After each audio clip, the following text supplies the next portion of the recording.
용어만 토크쇼 직설 시작합니다. 먼저 주식시장 상황 살펴보겠습니다. 이가람 캐스터가 전해드립니다. 이 시각 시황입니다. 미국과 이란의 종전 합의 소식이 드디어 나온 가운데 오늘 양지수 상승하며 출발했습니다. 특히 코스피는 지난주 금요일에 이어 오늘도 매수 사이드카가 발동했습니다. 단숨에 8,500선을 넘어섰는데요. 현재 5.72% 급등하고 있습니다. 8,588선 지나가고 있습니다. 코스닥은 지난주 금요일에 5거래일 만에 1000선을 되찾았는데요. 오늘도 0.87% 추가 강세입니다. 1037선 지나가고 있습니다. 수급 상황 살펴보겠습니다. 지난주 금요일 유가증권 시장에서는 외국인이 25거래일 만에 순매수로 돌아섰는데요. 특히 반도체주로 수급이 쏠렸습니다. 오늘 장 초반에는 외국인 순매도를 기록하다가 현재 매수 우위로 전환했습니다. 현재 3,700억 원 넘게 순매수하고 있고요. 오늘 기관이 6,600억 원 넘게 동반 순매수합니다. 개인만 홀로 1조 원 넘게 팔아내고 있습니다. 코스닥 수급도 살펴보겠습니다. 현재 코스닥에서는 외국인만 홀로 팔아내고 있습니다. 3,200억 원 넘게 순매도하고 있고 개인과 기관이 동반 매수 우위 기록하고 있습니다. 개인은 3,100억 원 가까이, 기관은 259억 원 순매수하고 있습니다. 시총 상위 종목들 살펴보겠습니다. 중동 지정학적 리스크가 해소되자 오늘 시총 25위까지 모두 강한 상승 붉히고 있습니다. 다만 삼성전자는 장 출발보다는 상승폭을 소폭 줄였는데요. 현재는 5.27% 강세입니다. 33만 9,500원에 거래되고 있습니다. 오늘 SK하이닉스가 훨씬 더 크게 올라갑니다. 7.63% 급등하면서 231만 원 선 지나가고 있습니다. SK스퀘어도 2% 가까이 상승하고 있고 삼성전자 우선주 5.19% 급등합니다. 삼성전기는 지난주 금요일 20위권 내에서 유일하게 하락 마감했는데 실리콘 커피시터 사업을 본격적으로 확장하겠다고 밝히면서 현재 급등하고 있습니다. 13% 넘게 급등하면서 194만 원에 거래되고 있습니다.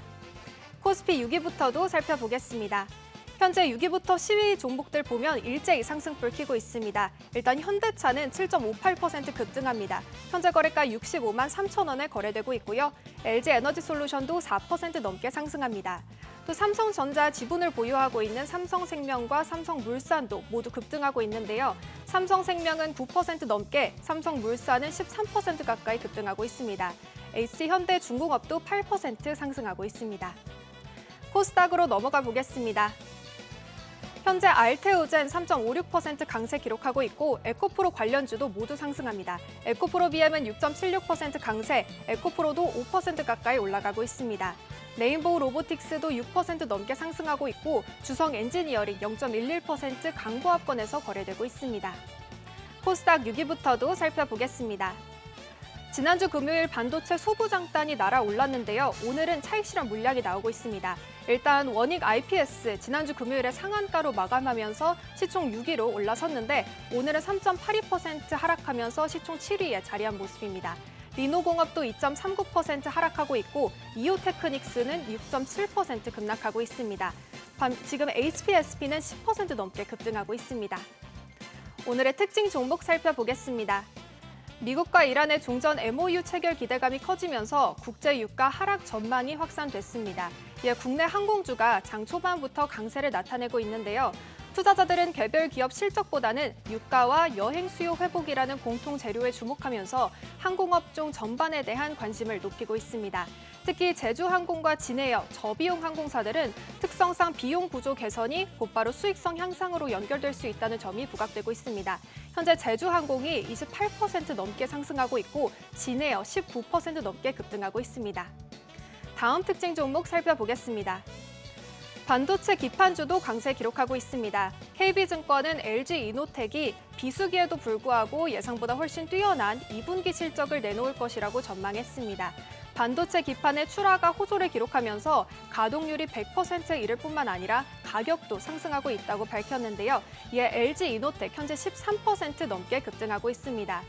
또 대덕전자도 아침에 목표 주가를 25만 원으로 상향하는 리포트가 나오면서 현재 7.63% 강세 보여주고 있습니다. 외환시장 살펴보겠습니다. 종전 기대감의 환율은 야간 거래에서부터 하방 압력을 받았습니다. 이후 트럼프 대통령이 이란과의 협상이 완료됐음을 공식 발표하고 호르무즈 해협의 개방을 승인하자 오늘 환율은 8원 40전 내린 1,511원 40전에 개장했습니다. 오전 9시 30분 기준으로는 더 하락해서 1,505원 90전에 거래됐습니다.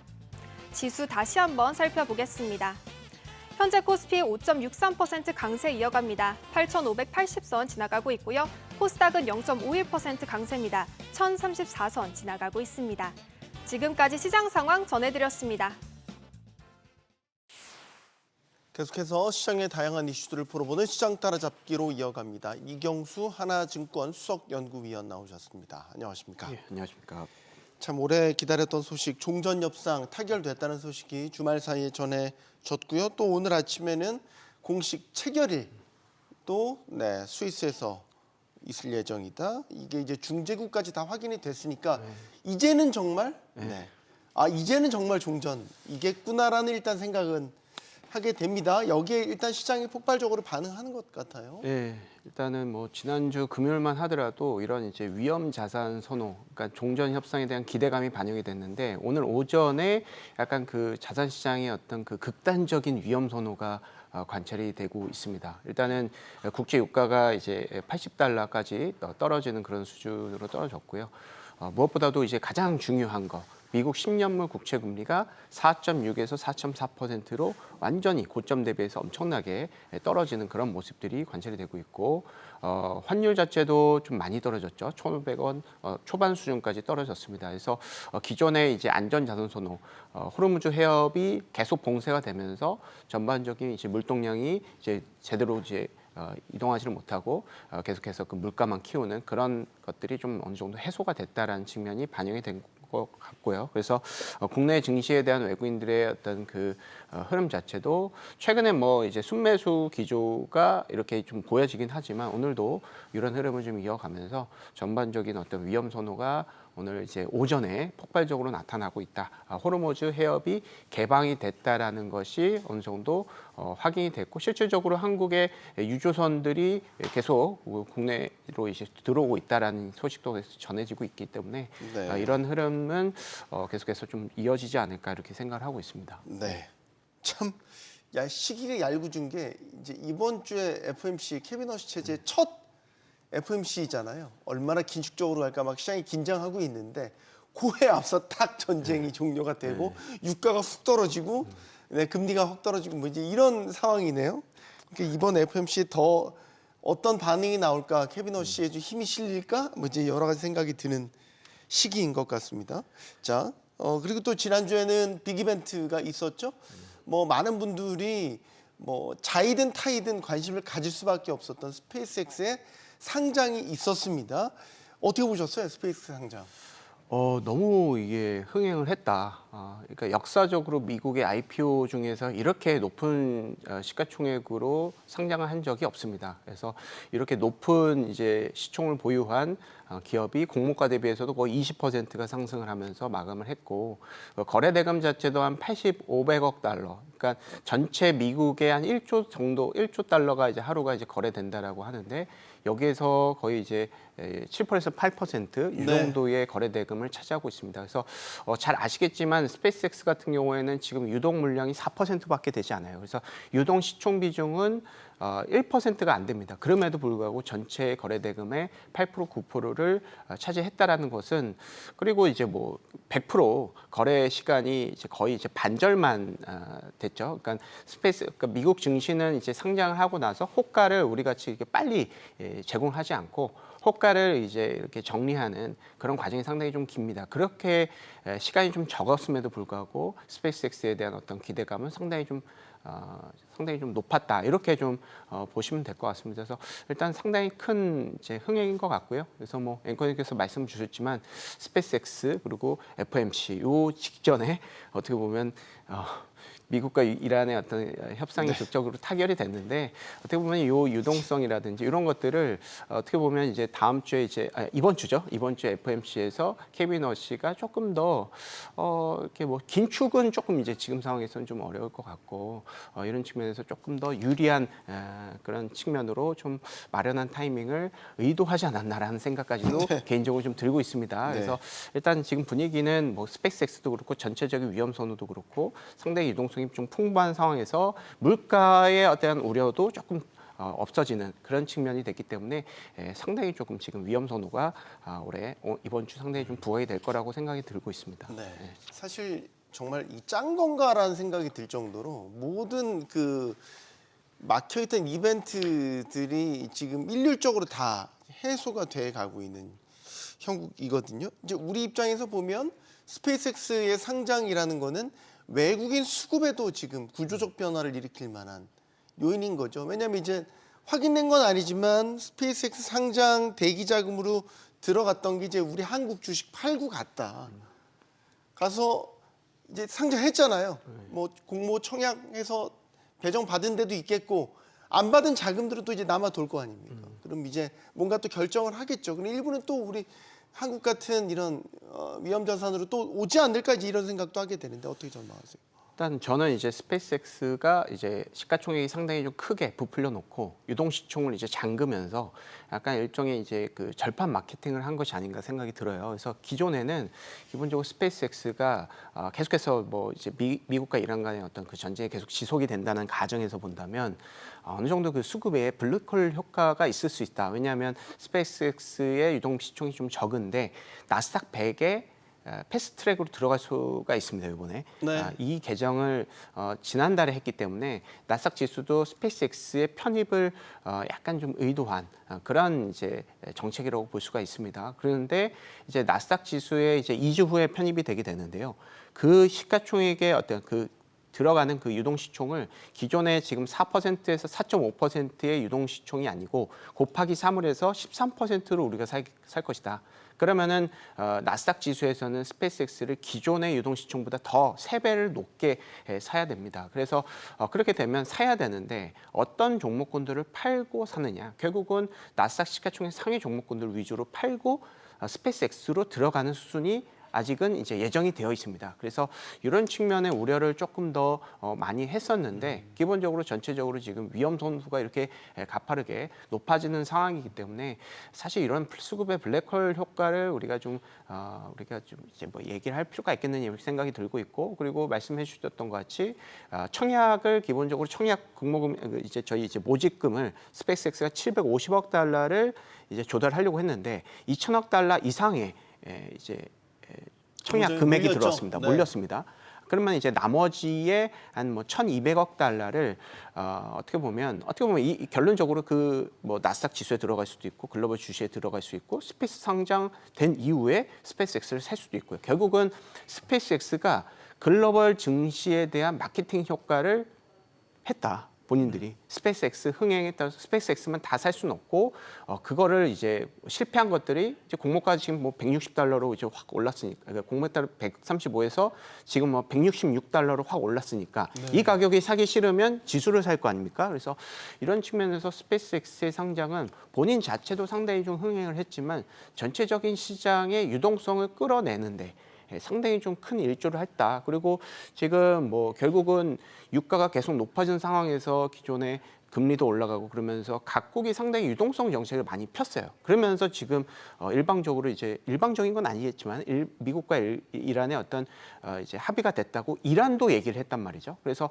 이런 부분들이 스페이스X의 어떤 그 마케팅 효과뿐만 아니라 전체적인 글로벌 유동성이 지수 측면, 금융 자산 측면 이런 쪽으로 상당히 많이 몰릴 수 있는 그런 시기가 된 것 같아서 저희는 이제 뭐 스페이스X 수급 블랙홀 효과라고 보기 어렵고 약간 좀 전체적인 시장과 약간 승수 효과, 서로의 어떤 시너지 효과로 상당히 좀 강세가 나타날 수가 있을 것이다. 이렇게 좀 판단을 하고 있습니다. 알겠습니다. 자, 그리고 이번 주 FOMC도 있고요. 일본도 금리 결정하고요. 자, 그런데 이 중요한 통화 정책 결정 회의들이 일단 전쟁이 끝나면서 한숨 돌린 상태에서 했단 말이죠. 지난주에 발표됐던 뭐 고용, 물가부터 해서 경제 상황이 나쁘지 않다. 물가도 위험한 수준이지만 어쨌든 뭐 견뎌낼 수준까지는 아직 범위 안에 있다. 이런 상황에서 FOMC 딱 한단 말이죠. 네. 그러니까 지금 사실 시장도 상당히 위험 자산에 대한 선호가 강해지는 게 이런 매크로 환경들이 맞물려 돌아가기 때문이 아닌가요? 그렇죠. 근데 이제 우리가 엄청나게 기대를 하고 있긴 있지만 이제 화요일 날 일본 말씀 주신 수요일 날 이제 미국의 이제 금리 결정이 있는데 일단 일본 같은 경우에는 금리 인상이 상당히 유력해 보이죠. 그러면서 전반적으로 이제 엔화 강세, 원화 강세 측면에서 어떻게 보면 한국에서는 지금 환율이 너무 좀 급등을 했기 때문에 이런 측면에서 엔화 조금 원화가 좀 동조화되는 측면이 있으니 이런 측면에서 원화 강세가 되면서 외인들 수급 측면에서 조금 유입이 좀 가능성이 있다 이렇게 좀 판단할 수가 있고 네. 수요 같은 경우에는 이제 FOMC인데 일단은 기존에는 상당히 좀 우려가 많았습니다. 케빈 허쉬가 과연 이렇게 좀 물가가 올라가는 상황에서 과연 이제 그 금리를 인상하지 않을 수 있을까? 이 올해 이제 연말에 뭐 이번 달에 이제 금리가 아니고 올해 연말에 점도표가 한 번에서 두 번 정도 올린다라는 그런 컨셉이었는데 지금 이제 유가가 떨어졌다라는 측면 또 급격하게 떨어졌죠. 90불에서 이제 80불로 확 떨어졌기 때문에 이런 것들을 언급을 하면서 향후에 어떤 그 긴축에 대한 것들을 일축을 할 수 있는지 이런 것들 여부가 상당히 중요할 것 같습니다. 그래서 허율하고 수율이 기본적으로는 지금 이제 위험 선호도가 상당히 급등을 한 오늘 오전에 어떤 그런 분위기에 편승이 되는 그런 방향성이라고 저는 생각을 하고 있습니다. 그래서 네. 일단은 뭐 저희가 좀 지켜봐야 되겠지만 그리고 이제 금리 결정 이제 이전에 소매 판매가 이제 발표가 되는데 소매 판매도 사실은 이제 뭐 지난달보다는 이제 컨센서스가 더 높다라고 보기는 어려워요. 그러니까 조금 떨어지는 측면이 컨센서스입니다. 그래서 이런 것들을 봤을 때 경기도 조금 지금 현재로서 안 좋다라는 것을 계속해서 피력을 하면서 금리 인상을 약간 좀 동결, 올해 내내 이제 동결 이런 측면으로 점도표가 바뀔 수 있을지 여부도 추가적인 위험 선호도를 우리가 예측을 할 수 있는데 좀 도움이 될 수 있는 그런 이제 이벤트가 아닌가 이렇게 생각이 듭니다. 반도체를 좀 짚어볼까요? 어쨌든 이런 장세에서 가장 먼저 반응을 하는 건 반도체 대형주. 뭐 지난주엔 또 반도체 소부장도 상당히 강했기 때문에 어떻게 전망하십니까? 지금 상황이 굉장히 좋아 보여요. 수급적으로도 그렇고 사실 투자 심리 측면에서도 뭐 나쁠 게 없는 상황인 것 같거든요. 그럼 계속해서 강세 기조를 유지할 수 있다 이렇게 보십니까? 네, 저는 기존의 어떤 주도주가 다시 이제 계속해서 부각이 될 수 있다. 그러니까 반도체 글로벌 한국뿐만 아니라 글로벌 반도체 종목군들이 조금 주춤했던 것이 스페이스X에 대한 수급 블랙홀 효과에 대한 측면도 있었습니다. 그러니까 많이 급등을 했던 종목군들을 갖다가 조금 매도를 해서 스페이스X에 대한 어떤 이제 캐피탈 게인을 얻자라는 컨셉의 그런 이제 전략도 상당히 좀 유행을 했던 것 같습니다. 그래서 일단은 이제 스페이스X가 상장을 했기 때문에 이런 측면에서 재차 다시 이제 반도체가 좀 이제 상승하는 그런 흐름이 예상이 될 수 있을 것 같고 반도체는 호재가 좀 더 있어요. 그러니까 네. SK 하이닉스 같은 경우도 이제 6월 달 정도에 이번 달이네요. 이번 달 아니면 다음 달에 나스닥 ADR이 상장이 될 예정입니다. 네. 그래서 그런 측면에서 뭐 규모는 전체적인 뭐 한국의 시가총액 대비해서 뭐 10% 미만이 될 가능성이 높습니다. 그렇게 되면 뭐 하이닉스에 대한 뭐 나스닥 100 지수에 편입이 되겠지만 그것에 대한 수급 효과를 우리가 우리가 기대하기는 좀 어려운 측면은 분명히 있지만은 그래도 미국 증시 나스닥 지수에 편입이 된다라는 측면이 어떻게 보면 글로벌 투자, 미국 투자자들의 어떻게 보면 이제 한국 반도체에 대한 어떤 세일즈 효과가 분명히 있는 것이라고 저는 생각을 합니다. 그래서 이런 측면도 좀 부각이 될 수 있을 것 같고 그리고 6월 말에 이제 어떻게 보면 2분기의 반도체 실적 시즌 직전이기 때문에 이제 프리뷰 리포트가 나올 겁니다. 그러면은 이제 프리뷰 리포트는 그것도 뻔하죠. 지금 환율도 더 올라갔기 때문에 환율 효과 그리고 P 곱하기 Q가 같이 이제 시너지 효과를 내는 것이기 때문에 네. 기존의 컨센서스보다 더 추가적인 어닝 서프라이즈 예상하면서 2분기의 실적도 상당히 더 올리고 연간 실적도 뭐 600조에서 뭐 700조, 800조가 될 가능성도 저는 충분히 있다라고 봅니다. 그래서 이런 기대감이 상당히 좀 많이 있기 때문에 반도체에 대한 어떤 그 위험 선호하면 지금 이제 반도체가 맞지 않을까. 그만큼 이제 글로벌적인 어떤 주도주의 입지가 계속해서 확인이 되고 스페이스X의 상장 이후에도 약간 공생을 하면서 같이 올라가는 그런 시너지 효과가 좀 분명히 일어날 수 있을 것이다 이렇게 생각을 하고 있습니다. 로봇주, 피지컬 AI 관련 주들은 어떻게 보세요? 젠슨왕 효과가 약발이 다한 것 같기도 하고 오늘 뭐 반등하고 있지만 오늘은 전체적인 위험자산 선호 심리 속에서 같이 가는 것으로 보이는데 요것만 딱 떼놓고 본다면 젠슨왕 효과 글쎄 약간 고개를 갸웃하게 하는데. 그래서 지난 주말에 저희가 이제 오늘 방송을 준비하면서 로봇주에 대한 어떤 얘기 그리고 스페이스의 추가적인 어떤 그 상승에 대한 가능성 이런 것들이 약간 좀 회의적이었습니다. 왜냐하면 네. 금리 때문이었어요.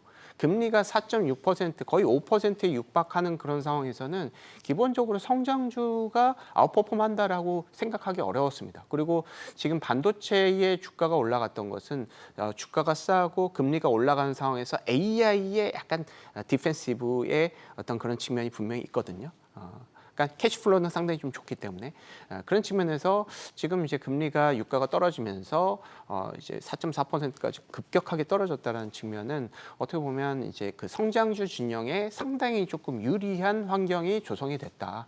그래서 로봇주도 그렇고 뭐 코스닥도 일부 많이 눌려 있었던 것 같고요. 중소기업들 뭐 이런 기업들에 대한 수급의 낙수 효과가 이제는 분명히 나타날 수 있을 것이다 이렇게 생각을 분명히 하고 있습니다. 그래서 이런 지금 이제 저는 이제 금리가 결국은 전체적인 이런 내러티브, 중장기적인 내러티브, 우주도 그렇고 로봇도 그렇고 이런 측면에 대한 밸류에이션. 근데 걔네들은 지금 당장은 실적을 이렇게 막 폭발적으로 내는 쪽은 아니잖아요. 그렇게 되면 그쪽에 대한 투자를 할 수 있는 쪽은 분명히 조달할 수 있는 그 금리의 역할이 상당히 중요할 텐데 그런 측면에서 좀 떨어졌다라는 것은 단기적으로 좀 많이 눌려 있었던, 뭐 중기적으로 좀 눌려 있었던 것 같습니다.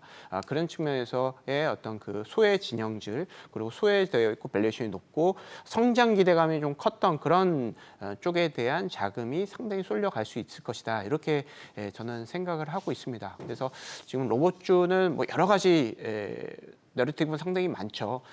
지금 이제 전체적으로 자율주행뿐만 아니라 뭐 로봇에 대한 어떤 기대가 상당히 좀 많고요. 저 퀀트 애널리스트 때문에 이렇게 디테일하게는 모르겠지만 전반적으로 이런 이제 내러티브에 대한 기대감이 분명히 충분히 있을 것이고 이거에 대한 어떻게 보면 올인원을 할 수 있는 현대차라든지 이런 기업들이 상당히 좀 크게 부각이 될 수가 있겠다. 그래서 금리가 떨어지면 성장주 진영이 약간 이제 빛이 드는 그런 측면으로 저는 생각을 하고 있습니다. 스페이스X가 상장을 했으니까 민간 우주 시대가 열렸다는 의미도 있거든요. 사실 그 전에 상장 전부터 사실 국내에서도 우주 특히 이제 스페이스X 관련주들 주목 꽤 받았잖아요. 이게 뭘까요? 앞으로 스페이스X 상장 이후에 하나의 좀 든실한 섹터로 자리 잡을 수 있을까? 이제 이런 기대 해볼 수 있을까요? 일단 스페이스X가 상장을 했고 그거에 대한 기대감이 일단 있기 때문에 물론 단기적으로는 지금 이제 뭐 스페이스X가 여러 가지 분야가 있잖아요. 우주도 있고 통신도 있고 뭐 AI도 있고 그러면서 지금은 통신 쪽에서 캐시카우의 역할을 하고 있고 네. 그런 측면에서 이제 여러 가지 사업이 속해 있기 때문에 기본적으로 다른 이제 우주 산업 관련한 기업들과의 밸류에이션을 봤을 때는 스페이스X가 오히려 조금 더 싸 보일 수는 있습니다. 네.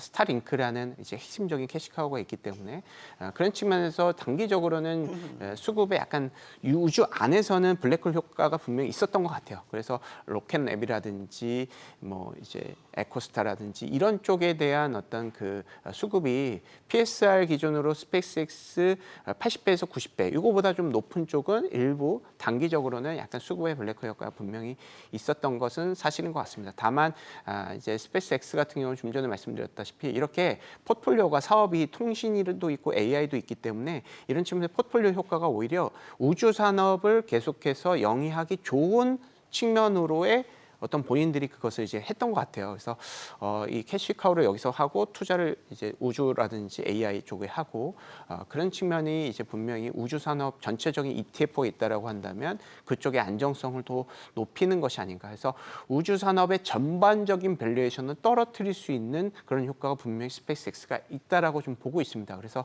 전체적으로 지금 금리 좀 떨어져 있는 상황이고 이런 측면에서 우주에 대한 어떤 기대감은 뭐 오늘 지금 변동성이 상당히 있긴 있지만 중장기 적으로는 오히려 스페이스X가 조금 이제 도움을 줬다 이렇게 좀 판단하고 있습니다. 스페이스X 상장을 기다렸던 분들도 많이 있으실 거고 이와 함께 사실 지금 논란이 되는 거는 이제 미래세 쪽에서 미리 이제 공모주 투자자들을 모집했지 않습니까? 결과적으로 한 주도 배정받지 못했어요. 이게 꽤 논란이 큰 것 같단 말이죠. 이게 일단 어떻게 된 일이냐? 주관사 마음이라는 건 알겠는데 왜 이렇게 한 주도 못 받는 사태까지 일어났냐. 이거 증권가 안에서도 논란이 좀 있지 않아요? 금감원도 조사에 나선다 그러고. 네, 그래서 일단 그거는 조사를 해봐야지 알 것 같은데 썰은 네. 되게 많은데 제가 그거를 좀 말씀을 드리기는 좀 그럴 것 같고, 그러니까 그러시겠네요. 전반적으로 이게 공모에 대한 어떤 그런 것들은 약간 조금 블랙박스처럼 이렇게 좀 쌓여 있는 측면이 분명히 있습니다. 이게 이제 이제 그 미국에서 이게 이제 배정이 안 된 건지 국내에서 그런 건지는 좀 살펴봐야 될 것 같고, 어찌 됐건 지금 스페이스X는 이제 뭐 배정받지 못한 분들에 있어서는 약간 좀 심심한 위로의 말씀을 좀 드리고, 대신 어떻게 보면 이게 이제 자금이 다시 국내로 들어온 것이기 때문에 그런 측면에서 환율 효과는 분명히 기대할 수 있는 것이 아닌가 이렇게 생각이 듭니다. 그래서 저는 이제 좀 긍정적으로 조금 이제 시장 측면에서는 좀 바라봐야 되는 것이 아닌가 이렇게 생각이 들고 있고요. 예, 그리고 나중에 이제 스페이스X의 나스닥 100 지수에 편입되기 직전에 오히려 그때 약간 좀 트레이딩하는 것도 의미가 있을 것 같아요. 왜냐하면 나스닥 100 지수에 2주 후에 들어가는데 그때 이제 수급에 대한 임팩트가 기존의 유통 시총 대비해서 3배거든요. 그래서 그런 측면에서 약간 트레이딩 측면으로 약간 접근을 해보는 것도 의미가 있을 수가 있겠다 이렇게 판단합니다. 예. 이번 주에 이제 FOMC도 있기 때문에 미장도 반등 기대를 꽤 할 수 있겠군요. 나스닥 같은 경우도 지난주에 뭐 마지막 거래 오르긴 했지만 장중에 변동성이 굉장히 심했어요. 하락했다가 상승했다가 막 왔다 갔다 했었는데 뭔가 이제 미장도 좀 다시 위쪽으로 방향을 잡는 한 주가 될 수 있겠다 이렇게 보십니까? 그렇죠. 미국이야말로 정말 그 두 가지 악재가 있었습니다. 예, 물가에 대한 어떤 우려가 있었고, 스페이스X가 아주 큰 그 수급의 블랙홀 효과를 일으킬 것이다라는 얘기가 있었습니다. 그렇지만 이 두 가지가 일단은 다 재료가 소멸이 되어 버렸고요. 그런 측면에서 기존에 풀렸던 유동성이 다 금융자산, 특히나 이제 미국 증시라든지 한국 증시에 들어올 수가 있기 때문에 미국 증시 FOMC를 앞두고 있고 뭐 여러 가지 경제 지표도 있기는 하지만 전반적으로 이 뭐 위험 선호가 계속 유지가 되는 이번 주를 예상하는 것이 일단은 좀 이제 노멀한 분석이 아닐까 이렇게 생각이 듭니다. 알겠습니다. 시장 따라잡기 마무리하겠습니다. 이경수 하나증권 수석연구위원이었습니다. 고맙습니다.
네, 전 세계 투자자들의 관심을 받았던 스페이스X 주식시장 데뷔전을 치렀습니다. 또 미국과 이란 드디어 종전에 합의했다는 소식도 들려오면서 투자 심리가 들썩이고 있는데요. 이런 가운데 이번 주에는 미국 연준의 케빈 워시 의장의 첫 FOMC 회의 주제를 또 앞두고 있습니다. 이번 주도 시장에 영향을 미칠 굵직한 이슈들이 참 많은데요. 하나씩 살펴보도록 하겠습니다. 오늘 함께해 주실 세 분 모셨습니다. 디멘전 투자자문 송재경 대표 나오셨고요. FR자산관리 길건우 대표, 상상이증권 신월 투자전략팀장 나오셨습니다. 안녕하십니까? 네. 안녕하세요. 자, 스페이스X가 드디어 나스닥에 데뷔를 했습니다. 참 뭐랄까 화제와 이슈의 중심에 있었고 결국 뚜껑을 딱 열었습니다. 어떻게 첫날 상장 보셨을 것 같은데 어떻게 보셨는지 궁금합니다. 저도 봤거든요. 저도 봤는데 이제 우리가 이제 보통 이제 흥행했다, 뭐 초대박이다, 뭐 이제 이런 표현들을 쓰잖아요. 이 스페이스X가 초대박이라고 볼 수 있나? 의견을 좀 듣겠습니다. 송 대표님. 기존 투자자들은 초대박이죠.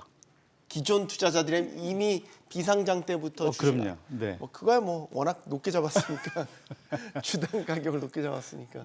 그리고 IPO는 뭐 그 정도면 이 사이즈가 사실은 1.8조 달러, 말이 1.8조 달러지 요즘은 조조조하니까 되게 쉬워 보이지. 네. 바로 탑 6에 들어가는 거였는데 하루 만에 한 20% 가까이 올라서 2조 달러를 넘어섰지 않습니까? 그렇게 놓고 보면 그 정도 사이즈가 20% 가까이 상승해서 마무리했다. 그것만으로도 상당한 성공이다 봐야 될 것 같습니다. 네. 네. 상당한 성공이군요. 저는 이제 우리 시장 생각에서 이런 따상 뭐 이런 거 따상상 이런 거 생각했거든요. 물론 아예 덩치 자체가 다르긴 하지만 길 대표님 네. 환하게 웃고 계신데. 따상 가면 대박 났죠. 따상 만약에 갔다라고 하면 뭐 네. 완전 그 1, 2, 3등이 전체가 뒤바뀌었다라고 이제 생각을 해보셔야 될 것 같은데 그렇죠. 앞에 대표님 이야기하셨던 것처럼 이 정도면 서방했다라고 봐요. 덩치가 그렇게 큰데 예를 들어서 30-40% 이상 급등을 한다라는 거는 모든 수급 자체를 그냥 얘가 다 가져간다라는 뜻이거든요. 그렇다라고 하면 되려 야, 이거 너무 과한 거 아니야라는 시그널 자체가 더 많이 나올 수도 있고요. 그래서 이 정도면 저는 이제 나쁘지 않다라고 보고 있고 무엇보다도 이제 사실 스페이스X 상장이 대기하고 있다 보니까 증시 대기 자격이 너무 많았잖아요. 그래서 다른 수급들이 사실은 조금 꼬였다라고 이제 저희들이 말씀을 많이 드리는데 이제 어찌 됐건 상장했으니까 이제 네. 그게 조금 풀리지 않을까라고 이제 개인적으로 보고 있어서 그 다음을 보시는 게 맞을 것 같습니다. 알겠습니다. 네. 신 팀장님. 네, 뭐 다 저도 공감하는 얘기이고 뭐 이 정도면 상당히 잘 된 결과이지만 조금 뭐 비유를 편하게 드리자면은 네. 정말 이제 기대하고 있는 미슐랭 레스토랑에 줄을 좀 오래 서 있다 보니까 네. 이래저래 뭔가 딱 정말 이제 들어가서 입장을 하고 먹었을 때 맛있긴 맛있는데 네. 기다리다가 보니까 이게 정말 맛있는 건가? 뭐 이런 생각을 가끔 할 때도 있습니다. 네. 뭐 정말 제일 맛있는 음식은 배가 고플 때 먹는 음식이라고 하는데 사실 여러 가지 측면들에서 좀 이슈몰이도 성공을 했었고 그리고 비상장 투자자 이어서 또 IPO도 예정보다 한 2개월 정도 빨리 하면서 어느 정도 기대치가 무르익었었기 때문에 이를 더 상회하기보다는 적정 수준에서 상회를 했고 이 정도면 충분히 만족할 만한 수준 아닌가.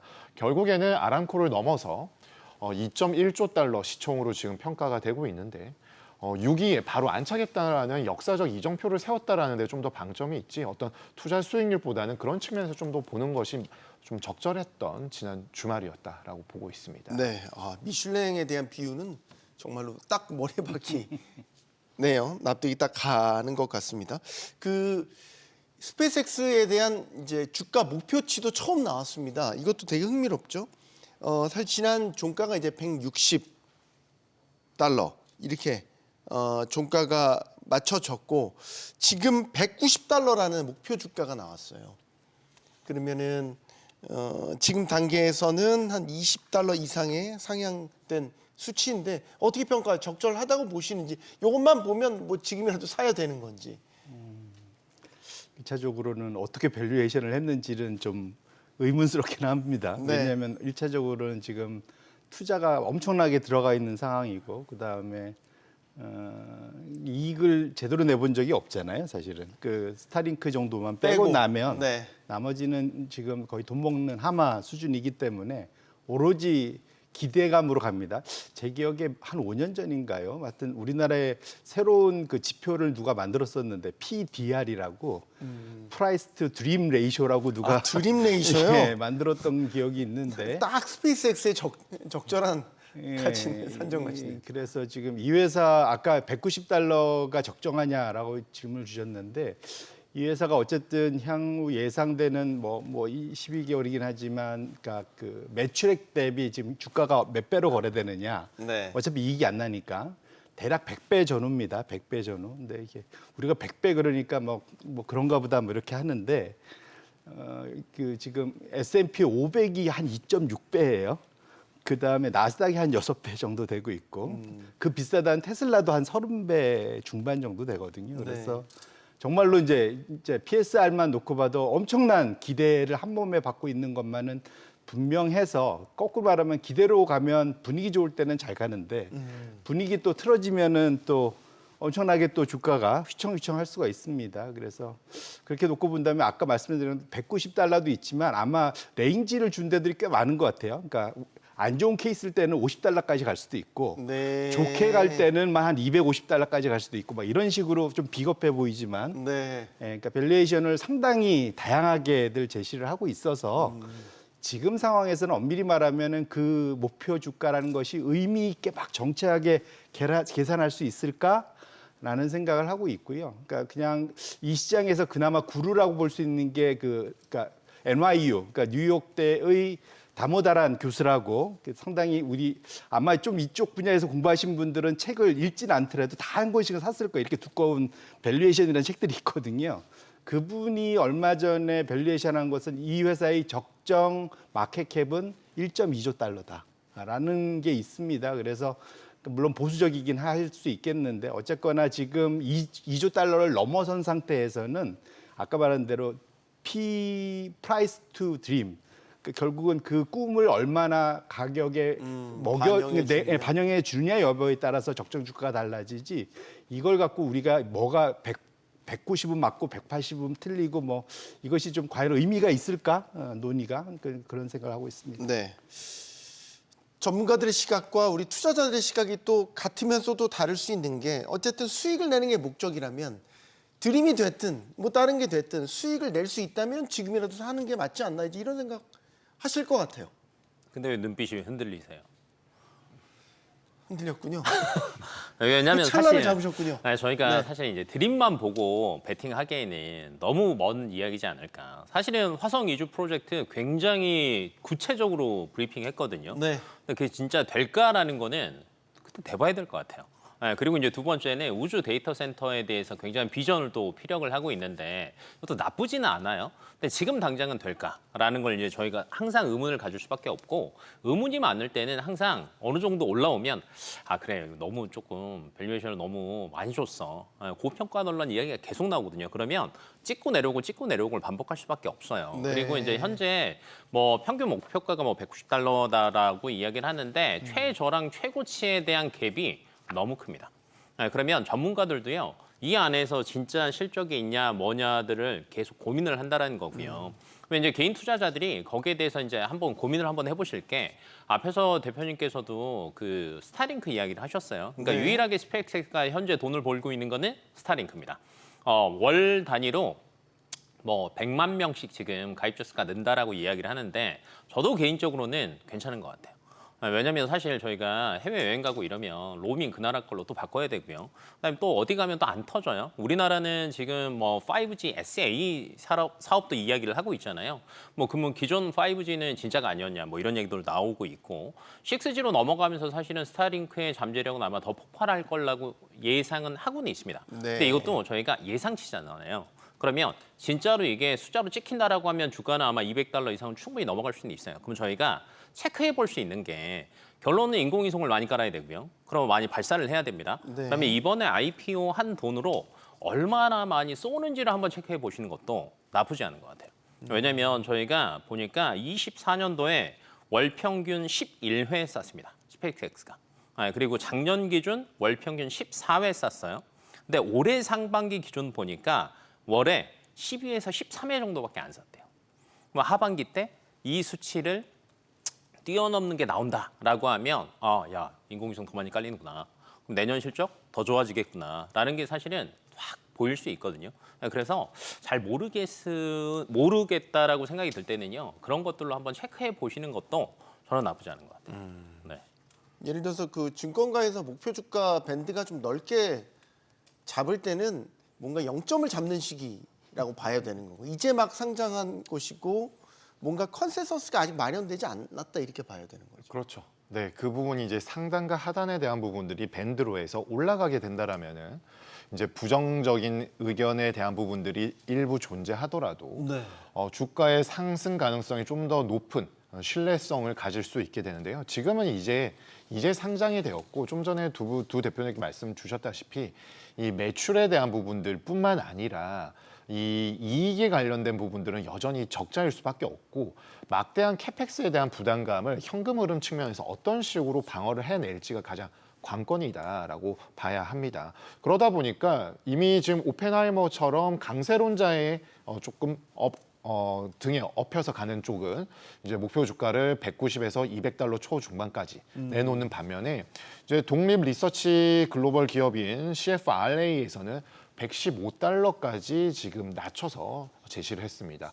이제 당연히 공모가가 이제 135달러였는데 그것보다 하회하는 부분에 대해서는 매출이 늘어나는 것에 대해서는 긍정을 하고 있지만 이 캐펙스 그리고 주가의 동력이라고 할 수 있는 부분들은 이 발사에서 돈을 얼만큼 벌어낼 수 있는지 연결에 관련된 위성 인터넷 쪽으로 이동을 하고 있는데 아직 그에 대한 확신은 부족하고 돈 쓸 곳은 많고 우리가 최근에 AI 관련된 하드웨어, 메모리 반도체, 저장 장치에 대한 신뢰도가 높아졌던 부분들은 위아래에 대해서 어찌어찌 해도 이쪽으로는 돈이 갈 수밖에 없다라는 것과 다른 쪽에서 선순환이 될 때 주가가 잘 가다가도 멈칫하는 부분들을 봐왔던 것들은 AI 관련된 침투율이 높아지는 것에 대한 어느 정도 전제 조건은 깔려 있습니다만은 여전히 뭔가 긴가민가 할 때는 주가의 등락이 있을 수밖에 없고 특히나 이런 우리가 그 다음에 먹거리에 대해서 생각을 할 때 항상 항공, 우주 방산 이런 쪽으로 가게 되는데 여기에 대해서 이견은 없지만 아직 현실화되기에는 너무 먼 미래일 수도 있다라는 게 일반적인 투자자의 인식이 아닌가라고 보여집니다. 네. 그렇다라면 스윙폭은 좀 더 커질 수밖에 없다라고 보여집니다. 네. 스페이스X가 미국 나스닥에 상장했지만 국내 증시에도 많은 영향을 줬습니다. 사실 스페이스 관련주 더 넓게는 이제 우주, 항공, 테마 이렇게 다 직간접적으로 많이 들썩거리게 만들었죠. 이제 상장했습니다. 이제 어떻게 될까요? 1차적으로는 금요일 날 미국장에서 보여준 것은 스페이스X만 오르고 나머지는 다 빠졌죠. 상당히 많이들 하락을 했습니다. 관련된 종목들이 로켓 랩이니 뭐니 해서 많이들 빠졌는데 아마 오늘 우리나라도 일부 그 영향을 좀 받는 것 같아요. 그런데 우리가 이제 이번에 상장하고 났더니 우리가 드디어 뭔가 깨달은 게 있습니다. 그 사이 공부를 했더니 앞에 우주를 내세웠는데 알고 봤더니 이 회사는 AI 데이터 센터 회사구나를 좀 더 깨달은 것 같습니다. 그래서 실제로 이 회사의 그 템이란 걸 우리가 요즘 이제 많이 들었는데 템이 뭐냐면 토탈 어드레서블 마켓이라고 해서 네. 목표하는 시장 규모죠. 약 28조 달러나 29조 달러쯤 되는데 미국 GDP 비슷합니다. 규모가. 근데 이 중에 그냥 그 아까 우리가 봤던 로켓 분야 그다음에 스타링크 이게 다 합쳐서 6조 달러가 조금 안 됐던 걸 기억하고 그냥 그중에 22조 달러가 그냥 다 AI입니다. 그냥.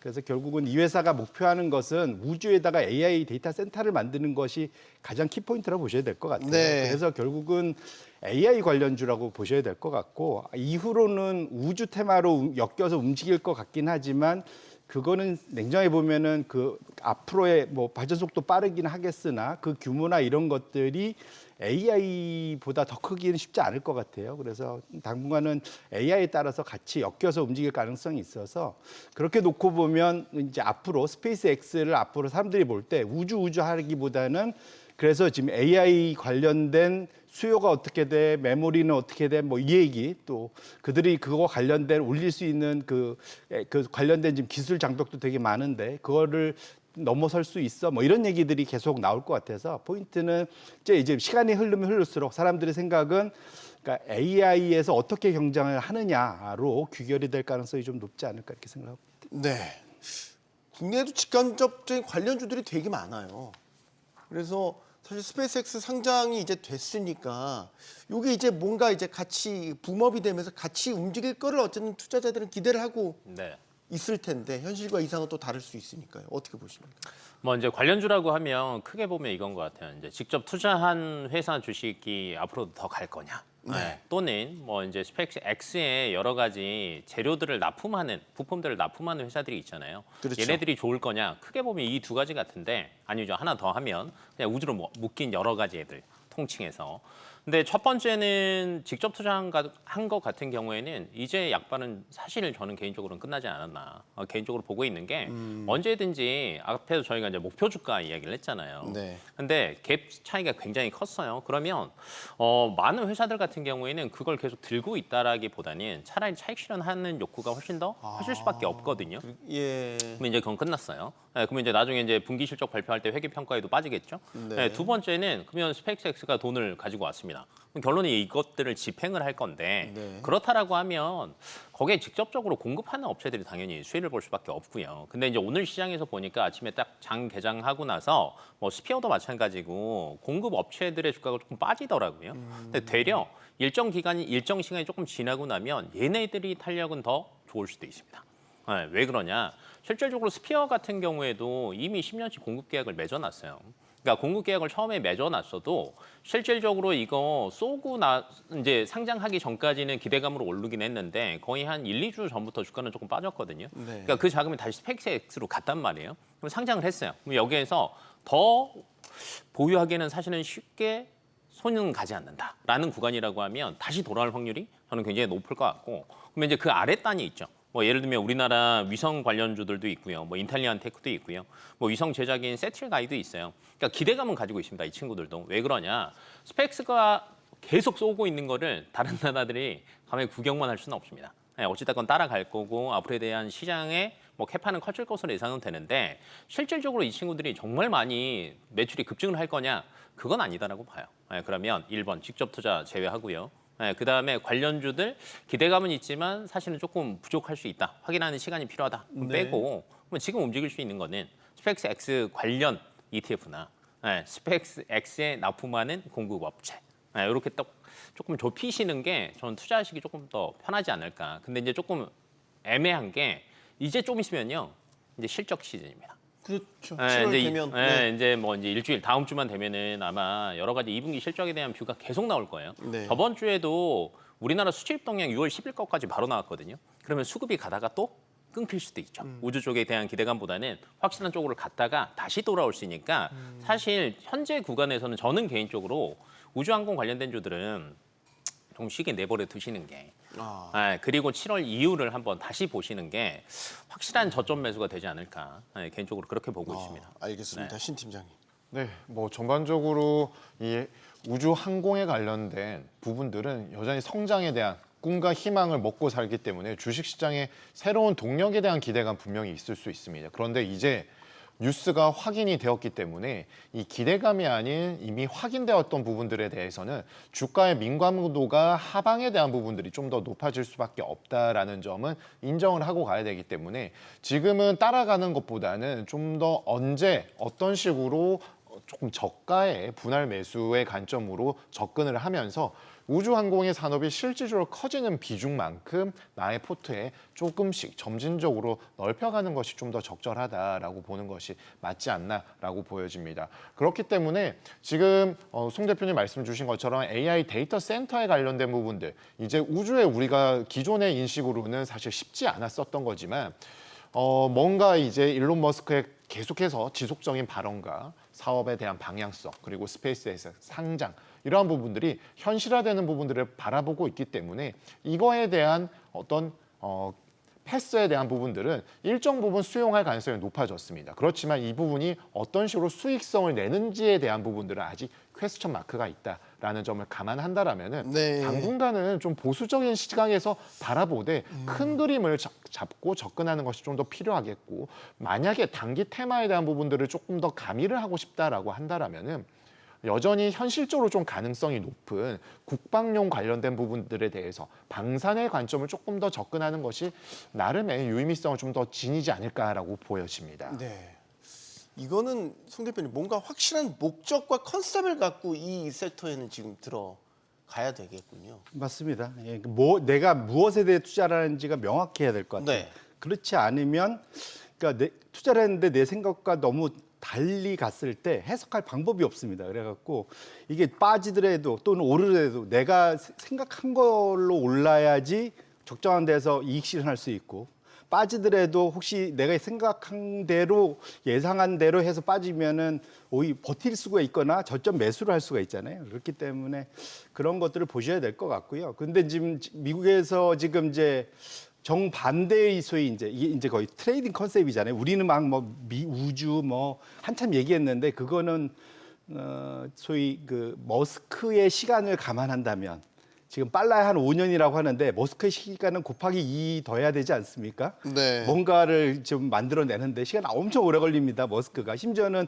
말했다가 슬그머니 사라지는 경우도 많습니다. 그래서 어쨌든 그걸 감안하셔야 될 것 같고, 지금은 트레이딩 관점에서 접근을 한다면 두 가지인 것 같아요. 하나는 7월 6일이 기점이 될 것 같은데, 7월 6일이 왜 기점이냐? 7월 6일이 지금 나스닥 100에 그 소위 그 입성할 수 있는 첫날이거든요. 네. 그래서 지금 계획대로 잘 간다면, 그렇게 간다면 7월 6일 날 나스닥 100이라는 전 세계에서 상당히 두 번째로 큰, 미국에서 두 번째로 큰 지수에 강제 매수 당할 수 있는 좋은 기회죠. 그래서 그때까지 기다렸다가 고점에 사자. 왜냐면 그 뒤에 이제 매수되면은 주가 올라갈 거니까. 요 아이디어가 하나 있고, 아니야. 그 전에 우리 액티브들의 헤지펀드들이 움직여서 초반에 다 올려놓고 그때 되면 정작 주가는 재미없을 거야라는 아이디어가 있습니다. 왜 그러냐면 지금 기존의 소위 보호 예수하고 달리 네.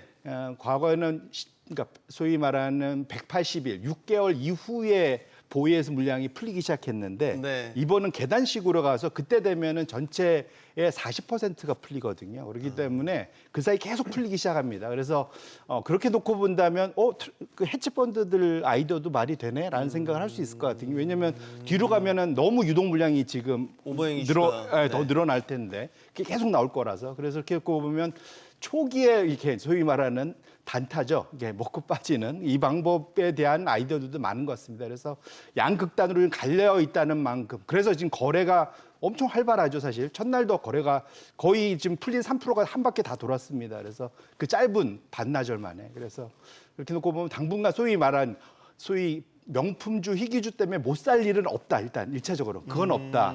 얼마든지 거래를 하실 수 있으니까 앞에 말씀 첫 번째 아이디어가 좋으신지 두 번째 아이디어가 좋은지 본인이 결정해서 사실은 트레이딩 관점에서 접근을 하는 것이 맞지 않을까 이렇게 생각을 합니다. 네. 자, 조금 이제 화제를 바꿔볼까요?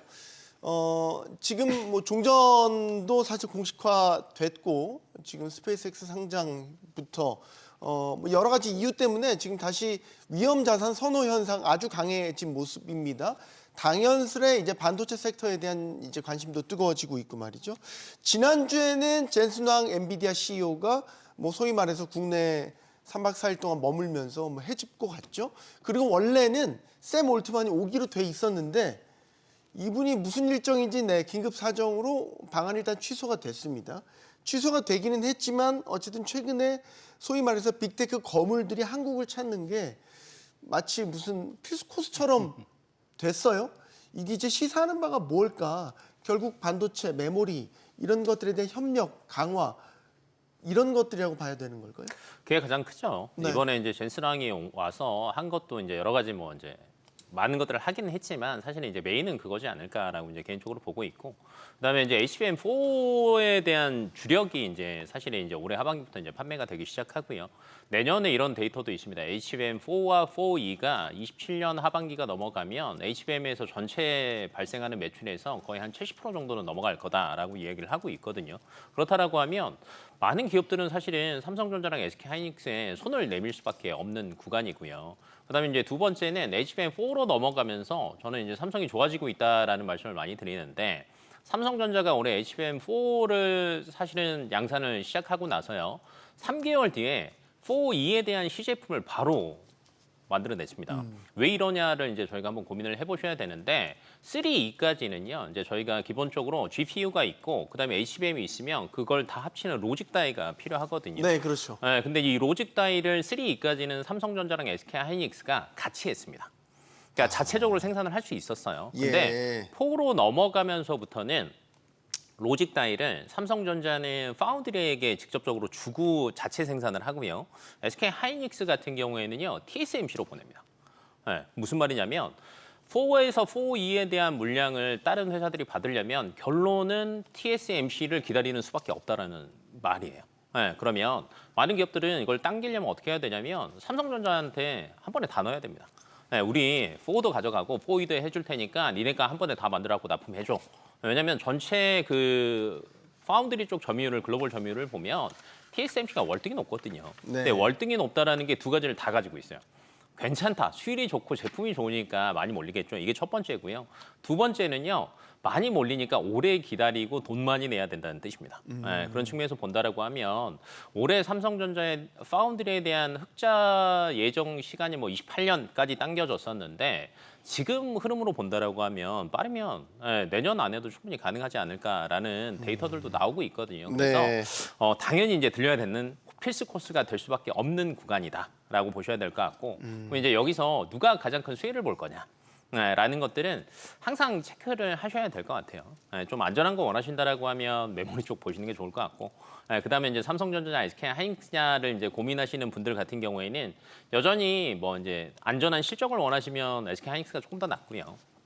아니면 이제 앞으로에 대한 성장성, 파운드리, 뭐 방금 얘기도 했지만 그거를 조금 더 높게 평가하시는 분들은 삼성전자에 손을 들어줘도 충분한 구간이다라고 생각해 보시면 좋을 것 같습니다. 네. 어쨌든 이런 빅테크 거물들이 찾는다는 거는 분명한 비즈니스 목적이 있기 때문에 방한을 하는 거죠. 무조건 뭐 삼겹살에 소맥 먹으려고 방한하는 건 분명히 아니니까. 그만큼 지금 삼성전자 하이닉스를 필두로 한 한국 이른바 K반도체에 대한 글로벌 위상 이런 것들이 계속 올라가고 있다 이렇게 봐도 될까요? 물론입니다. 최근에 이제 가장 좀 주가의 상승 탄력도가 좋은 산업, 기업, 종목들의 공통점은 병목에 있습니다. 병목이라고 하면 결국에는 수요는 계속해서 집중적으로 몰리고 있는데 공급 생산에 대한 부분들의 속도에 있어서 수요처가 즉각 못 가져갈 수 있다라는 부분들이 가격의 상승으로 전개되면서 뭐 각 경제 주체마다 이해 득실이 달라질 것이고 투자자들에 있어서는 병목이 나타나는 곳을 중점적으로 공략을 했을 때 투자 수익률을 높일 수 있는데요. 결국에는 이 병목 현상에 대한 부분들, HBM, 파운드리, 메모리 반도체, 거기에다가 AI 서비스 플랫폼에 대한 부분들까지 이제 떠오르다 보니까 여기에서의 병목을 해결하기 위해서는 그 당사자, 발주를 해야 하는 당사자가 직접 오는 것만큼 협력 체계를 구축하는 데 있어서 좋은 것이 없다라는 인식들이 생겼기 때문에 연초부터 AMD, 엔비디아, 퀄컴에 이어서 이제 오픈 AI까지 올 수 있다라고 보여졌는데 네. 오픈 AI 샘 올트만이 마침 이제 오기로 했다가 급작스럽게 안 된 부분은 우리야 오면 더 몸값이 올라가는 거 아니야 했지만 그 부분에 이견이 생겼다기보다는 오픈 AI 측에 좀 상당한 경영 전략 수립에 있어서 시급한 문제가 좀 발생한 것이 아닌가라고 보여집니다. 뭐 정확한 것은 조금 더 있다가 뉴스가 아마 나오게 될 텐데 최근 들어서 이제 우리가 좀 판단할 수 있는 부분들은 이렇게 이제 스페이스 X 얘기 계속 나눴습니다만은 이 모든 스페이스 X, 오픈 AI, 엔스로픽 모두 하반기에 예정되어 있었고 지금 오픈 AI 다음에 엔스로픽의 IPO가 예정된다라고 우리가 기존에 알고 있는데 엔스로픽이 좀 더 당길 수 있고 그리고 엔스로픽에 대한 시총에 대한 추정치 자체가 오픈 AI에 대한 부분들을 이제 넘나들기 시작했다라는 부분들이 쉽지 않은 여건에 있기 때문에 이번 이런 부분이 나오지 않았나라고 보여지지만 결국에는 아마 방한할 것으로 보여집니다. 결국에는 공급망의 핵심이 한국에 있고 한국에서 병목 현상을 타개하기 위해서는 그들이 직접 협상을 하고 파트너십을 맺는 이러한 구조들은 우리 기업과 산업의 경쟁력 그리고 국가적으로도 역시나 긍정적인 효과를 아주 파급력 있게 가져올 수 있지 않나라고 보여지는데요. 당분간 이러한 부분 속에서 우리의 기업들의 향후 경쟁력에 대한 부분들이 주가의 상승 탄력도와 좀 맞물려 돌아갈 수 있기 때문에 이런 부분들을 좀 더 중점적으로 바라보는 것이 좋고 방금 말씀 주셨다시피 뭐 사진 찍는 것으로는 이제는 주가의 상승 탄력에 대한 부분들보다는 그냥 이미지 메이킹에 가까운 것으로 좀 더 해석하는 적절하다라고 보여집니다. 네. 참 격세지감입니다. 불과 한 1, 2년 전에 송 대표님이랑 저희 반도체 얘기할 때 걱정되는 부분 참 많이 얘기했었는데 이렇게 상황이 크게 반전이 되는군요.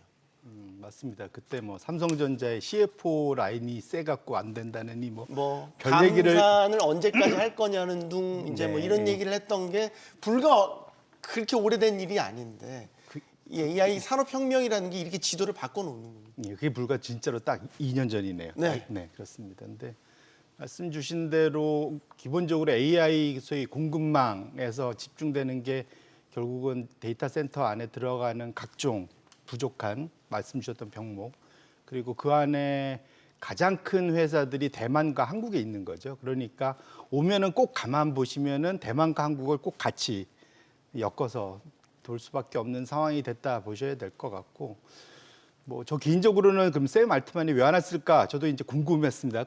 이것저것 저도 이제 주말 동안 생각했는데 무슨 일이 그 사이에 새롭게 생겼지를 딱 봤을 때는 주말 동안 있었던 거는 엔트로픽의 최신 모델을 미국 국방부가 외국인들 못 쓰게 했어요. 그렇죠. 예. 네.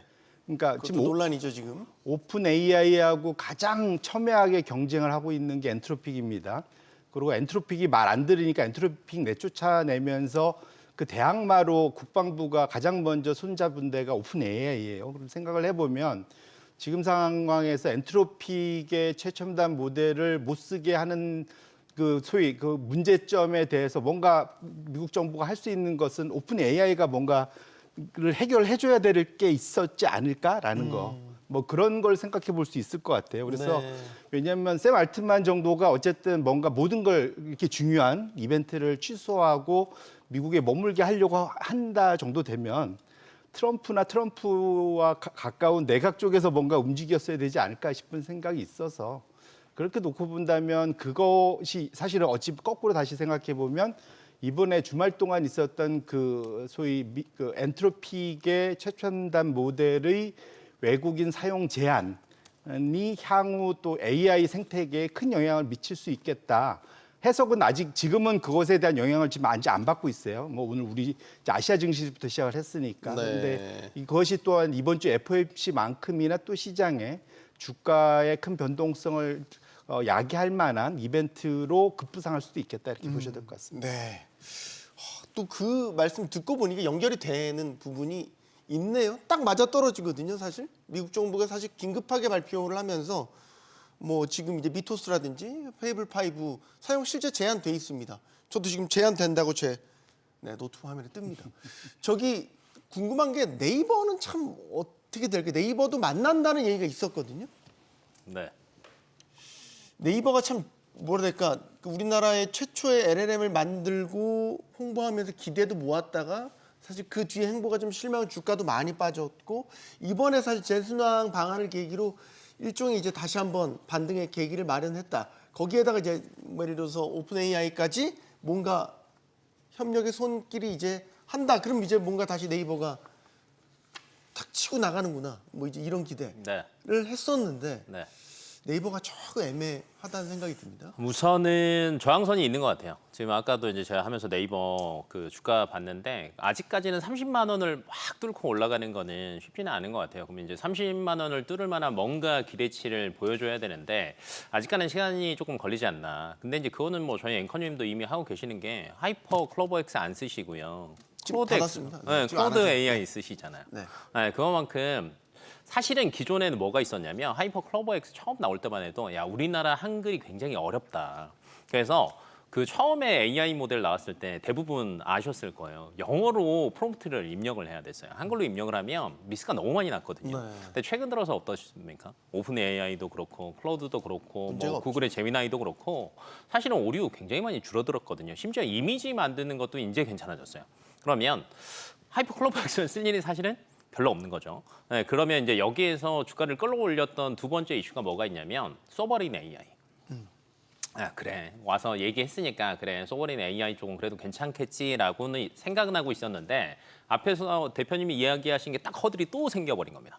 야 위토스도 막았고 네, 이번에 신규로 한 것도 다 막았어요. 네, 그러면 야 미국 자체가 이 AI를 굉장히 국가 산업으로서 굉장히 제한을 할 수도 있겠구나. 안보와 네, 안보와 또 엮이면 연결짓겠죠. 항상 그러잖아요. 안보랑 엮어버리잖아요. 그렇다라고 하면 소버린 AI 자체가 조금 늦어질 수도 있죠.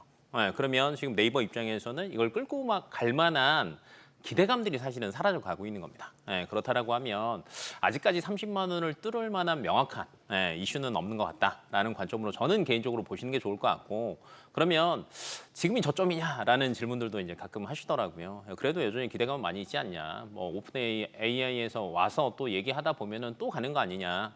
저는 단기적인 트레이딩으로 보시는 게 맞을 것 같아요. 오면 튈 수는 있지만 또 다시 저항선에 부딪히고 또 다시 가격 조정이 올 수 있다라는 관점으로 접근을 하시는 게 저는 제일 안전할 것 같습니다. 근데 소버린 AI라는 게 이제 자국의 정체성을 가진 그런 AI이고, 특히 이제 이런 안보와 직결된 국방부 이런 안보와 관련된 거는 외국한테 이 AI를 맡길 수 없다라는 이제 기본적인 그 관념이 깔려 있는 거잖아요. 네, 그렇습니다. 그러면 지금 뭐 클로드 같은 경우는 이제 미토스 맡고 뭐 했잖아요. 그럼 그럼 결국에는 이런 소버린 AI에서는 네이버밖에 답이 없는 거 아닌가요? 그럼 네이버를 약간 좋든 싫든 어쨌든 국가적 차원에서 육성해야 되는 당면 과제가 생기는 거 아닌가, 이런 생각이 드는데. 네, 소브린 AI가 이제 아마도 젠슨항이 지지난주 후반에 왔었는데 그 주부터 이제 좀 이제 두각을 나타내면서 주가의 이제 상승 모멘텀을 좀 자극한 부분들이 있습니다. 그런데 이제 글로벌 이제 정치, 국방, 뭐 안보 측면에서 나누어서 생각을 해보면은 이 소버린 AI를 어떤 현실화시킬 수 있는 테스트베드로 삼을 곳이 결국에는 전 세계에서 미국을 제외하면은 중국을 넣을 수도 없는 노릇이고요. 한국, 일본, 유럽 정도인데요. AI 관련된 산업에 있어서 가장 기민하게 움직이는 곳이 한국이다라고 볼 수가 있습니다. 여기에 뭐 집약적으로 다 있고요. 그리고 한미 동맹에 관련된 부분도 상당히 뭐 견고한 측면에 있다 보니까 이 하이퍼스케일러 등등에서도 우리 한국 기업과의 협업을 하는 데 있어서는 크게 어려운 점은 좀 없지 않나라고 보여집니다. 그리고 한국이 워낙에 또 AI 침투율에 있어서도 좀 상당히 빠른 편에 있기 때문에 테스트베드로 삼기에도 좋은 편에 있는 것들은 긍정적인데, 방금 길 대표님 말씀 주신 것처럼 주가가 올라가다가 더 치고 가는 것들은 그 기대감이 이제 수치로 나타날 수 있다라는 어떤 신뢰도에 대한 부분들을 더 자극시켜줘야 되는데요. 지금 가다 보면 지금 상단에서 자꾸 막히는 모습들이 나오고 있다라는 거는 그 하나의 정책적인 어떤 밀어주는 부분들은 있을 수는 있는데 이게 아직 뭔가 구체적으로 나타난 건 없다라고 봐야 되겠죠. 그러면은 시간은 점점 네이버의 편으로 올 가능성 높습니다. 그런데 그 시간이 오는 동안에 뭔가 보여줘야 되죠, 퍼포먼스를.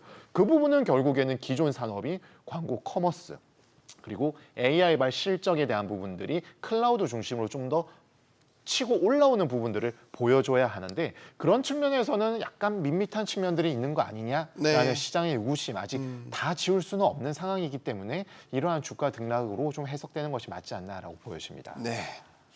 또 이제 시장 이야기를 전환을 또 해보겠습니다. 이제 시장 자체를 좀 봐야 될 게 지금 매크로 환경도 상당히 이제 우호적으로 많이 바뀌었다고 판단이 되고, 이렇게 되니까 지금 삼성전자, 하이닉스의 투심이 좀 쏠리고, 이렇게 되면 이제 2배 레버리지 ETF가 또 얼마나 공격적으로 이제 반응을 할까, 이제 이런 생각을 하게 되거든요. 분명히 2배 레버리지 ETF가 나오고 나서 더 변동성이 커진 면이 있는 것 같습니다. 네. 대표님. 말씀 주신 대로 우리나라의 공포지수, 그 지수 이제 코스피 200의 그 지수 옵션의 변동성을 추정하는 게 V 코스피잖아요. 근데 네.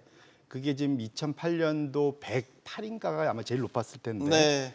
지금 그 이후에 가장 높은 89대 뭐 이 정도까지 지금 올라와서 지금 최근 들어서 말씀 주신 대로 레버리지와 쏠림 현상 두 가지가 우리나라 지수가 이렇게 주가가 이 정도 올라와 주고 뭐랄까 시장이 안정되면은 지수 변동성은 상당히 좀 낮아져야 되는데 오히려 더 같이 올라가는 경향이 지금 연초에 계속 나타나고 있습니다. 그래서 지금은 뭐랄까요, 올라가긴 올라가는데 이게 이제 아는 게 병이라고 변동성이 같이 올라가는 것은 결코 바람직스럽지 않거든요. 네. 그래서 이게 레버리지라는 게 올라갈 때는 좋은데 이것이 혹시라도 해소될 때는 그 결과가 상당히 폭력적일 수 있습니다. 우리가 또 며칠 전에도 한번 봤었잖아요. 한번 빠지면 급락하는 걸 봤고, 이번 주도 근데 어쨌든 다행스럽게 지난주에 그 내마녀의 날은 목요일은 어떻게 잘 넘어갔습니다. 그 전에 미리 좀 털어낸 게 뭐 일부 있게 하겠지만, 근데 이번 주는 또 이제 미국의 세마녀의 날이 있습니다. 금요일 날. 그렇죠. 그래서 네. 지금 미국의 변동성 지수 자체도 지금 상당히 높은 상황에, 무슨 말이냐면 지수 변동성은 낮아요. 그러니까 빅스는 낮은데 빅스 말고 개별 종목 옵션의 변동성을 합산해서 보는 변동성 지표가 있는데 빅스 EQ라고 있거든요. 이제 그거 자체는 1년 내내 올라와서 최고점을 계속 지금 기록하고 있습니다. 무슨 말이냐면 레버리지로 쏠려 있다라는 거죠. 이게 여전히 지금 남아 있는 변수기 때문에 현재 지금 올라가긴 올라가서 좋긴 한데 주가가 아까 말씀드린 펀더멘탈도 바뀌었고 다 좋긴 한데 여기에 사람들이 욕심을 엄청 내면서 레버리지를 상당히 많이 걸어놓은 상태라서 이것이 언제든 뭐랄까 상당히 좀 취약한, 그러니까 변동성이 취약한 사인 것만은 분명하다. 그래서 그러니까 올라가는 장은 당연히 즐겨야죠. 즐기긴 즐기되 언제든 변동성 때문에 이게 휘청휘청할 수 있는 가능성도 열어두면서 보실 필요가 있을 것 같고요. 그래서 제가 요즘에 질문을 많이 받으면 제일 먼저 하는 게 그렇습니다. 혹시 이번에 지난주 2주 동안 혹시 시장 지수 움직임보다 계좌 내 포트폴리오의 수익률이 더 위아래로 더 출렁거렸는지 덜 출렁거렸는지 네. 만약에 혹시라도 더 변동성이 컸다면 한쪽에 지금 내 포트폴리오가 너무 쏠려 있는 거예요. 뭔가 그건 좀 덜어내고 조금은 좀 낮춰놓을 필요가 있고요. 그 사이 덜 오른 분야로 사실은 좀 빼서 포트폴리오 네. 자체를 중간쯤으로 갖다 놔줘야만 여전히 지금 시장에 해소가 안 된 또 혹시 레버리지 해소 때문에 변동성이 커졌을 때 이걸 견뎌낼 수 있는 힘을 기를 수가 있습니다. 그래서 그러니까 욕심 같아서는 사실 시장이 10% 올라가면 나는 한 20% 올라가고 싶죠. 근데 거꾸로 시장이 5% 빠지면 나는 마이너스 10% 이상 빠집니다. 그렇기 때문에 네. 세상에는 이렇게 좋은 게 있으면 또 나쁜 게 있기 때문에 네. 적당하게 욕심을 적당하게 관리하시는 게 좋지 않을까라는 이야기를 같이 덧붙여드리고 싶습니다. 어떻게 접근하는 게 맞겠습니까, 길 대표님? 이게 사람이 경험치가 무서운 게 한번 주가가 빠지고 나면요 이제 불안할 수밖에 없어요. 왜냐면 이게 제가 이제 차트 막 이렇게 방금 전에 보고 있었는데 삼성전자랑 SK 하이닉스가 21선 아래 뚫고 내려와서 60일 근접한 게 과거에 올해 들어서 딱 한 번 있습니다. 3, 4월 달 미이란 사태 일어났을 때. 네. 근데 이제 저번 주에 저저번 주랑 일어났죠. 20일 아래로 둘 다 터치를 했단 말이에요. 그럼 사람들 생각이 뭐냐면 실적이 괜찮아도 이걸 너무 많이 우리가 땡겨와서 또 다시 출렁일 수도 있겠구나라는 걸 생각해 보신다라고 하면 사실은 레버리지를 접근하시는 것보다는 본주를 접근하시는 게 맞고요. 만약에 레버리지를 접근하신다라고 하면 자주 얘기하는데 제발 이틀 이상 좀 가지고 있지 마라. 이틀 이상은 안 돼요? 네, 가지고 있다 보면 사실은 변동성이 노출돼 있는 구간에서는 사실은 올라간 거 하루 빠지면요 다 토해내야 되는 경우가 올 수밖에 없거든요. 차라리 그래서 저는 개인적으로는 본주 모으시는 게 맞지 않을까 싶습니다. 신 팀장님. 이건 단일 종목 레버리지 상품은 전략적으로 포트에 담아놓는 것이 아니라 단기 트레이딩용입니다. 그런데 지금 하루에 5% 빠졌다가 5% 오르는데 빠지면은 그 5% 오른다고 만회가 되지 않는데 일일 변동률을 추정하기 때문에 이 회복하기 상당히 어렵습니다. 그렇기 때문에 이런 방향성에 대한 부분들을 배팅을 하면 참 맞추면 참 좋은데 네. 사실 오늘 같은 장 저는 뭐 주말쯤에 이제 협상이 어느 정도 끝 마무리가 된다라고 하는데 이란에서 막 비난을 했던 게 트럼프 대통령이 본인의 생일에 맞춰서 하려고 자꾸 압박을 한다. 근데 우리가 이거 트럼프 생일까지 알고 있어야 되나 이런 생각도 주말에 네. 들었었거든요.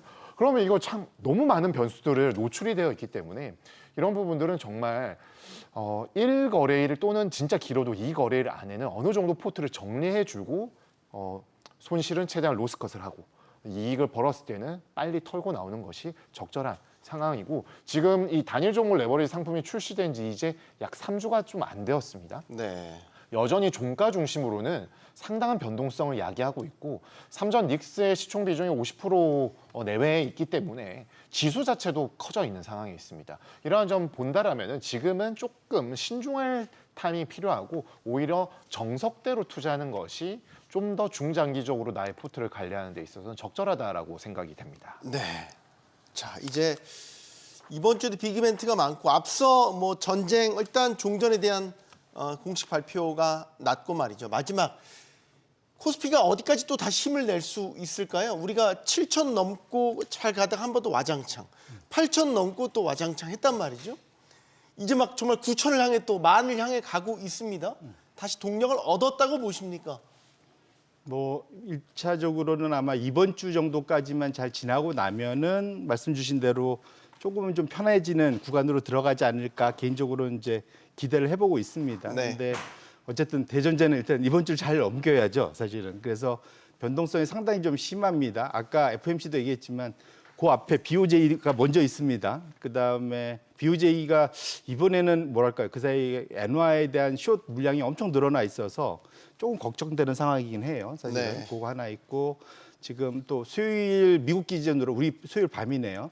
FOMC 전에 미국 소매 판매 발표가 있습니다. 네. 근데 지금 요게 지금 클리블랜드 연은에서 미리 발표하는 게 있는데 그걸 보면은 실제 소매 판매는 마이너스 1% 넘을 것 같아요. 제가 그러면 영향을 받겠죠, 당연히. 예, 그래서 하락폭이 크네요. 예, 1.3 이렇게 지금 찍히고 있습니다. 그래서 처음으로 상당히 좀 큰 소비 감소로 찍힐 거기 때문에 분위기가 마냥 좋을 수만은 없다. 그런데 네. 이제 그걸 안고 지금 저기 선물 옵션 동시 만기일로 지금 접어들기 때문에 이번 주 하반으로 가서 지금이야 분위기 지금 소위 이제 장기 휴전 협정을 맺기 때문에 분위기 좋은데 뒤로 가면은 매크로 이벤트들이 상당히 좀 질비하게 있는 상황이고 만만치 않을 수 있어서 마냥 이번 주를 그러니까 해피 이렇게 보내기보다는 경계심을 갖고 보실 필요가 있겠다 말씀드립니다. 알겠습니다. 자, 미국과 이란 종전이 공식 발표되면서 이번 주 증시는 또 한 번 변곡점을 맞았습니다. 위험 선호 심리가 살아나면서 증시가 위로 방향을 잡을 것이다 이런 기대가 큰데요. 큰 변동성을 동반할 수 있다는 것에는 경계심을 놓지 말아야겠습니다. 토론 마치겠습니다. 여기는 모든 경제가 모이는 SBS 비즈였습니다. 시청해주신 여러분 고맙습니다.